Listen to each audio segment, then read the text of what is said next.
আর আল্লাহ রাব্বুল আলামিন বলে আমি আল্লাহ তাদেরকে ভালোবাসবো যারা আমার নবীকে নিজের জান প্রাণ সবকিছু থেকে বেশি ভালোবাসে।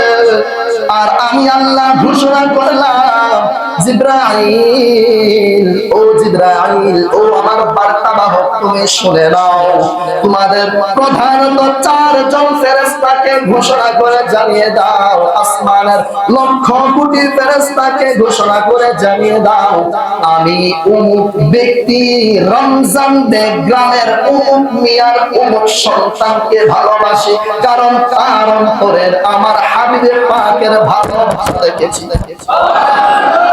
জিবরাইল আলাইহিস সালাম আকাশের লক্ষ কোটি ফেরেশতাদেরকে জানিয়ে দিচ্ছেন, ও ফেরেশতারা তোমরা জেনে নাও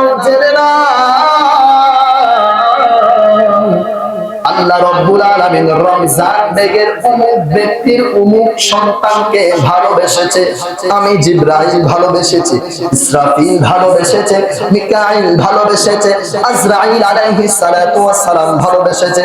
আমরা প্রধানত 4 জন ফেরেশতা ভালোবেসেছি, আকাশের লক্ষ কোটি ফেরেশতারা ভালোবেসেছে। সেই জিবরাইল আবার জমিনে এসে ঘোষণা করেন, ও জমিনের লক্ষ কোটি ফেরেশতারা জেনে না আল্লাহ রাব্বুল আলামিন রমজান বেগের ওই ব্যক্তিকে ভালোবেসেছে। ভালোবাসার কারণে আমি জিবরাইলও ভালোবেসেছি, আর জিবরাইল ভালোবাসার কারণে আসমানের লক্ষ কোটি ফেরেশতারা ভালোবেসেছে।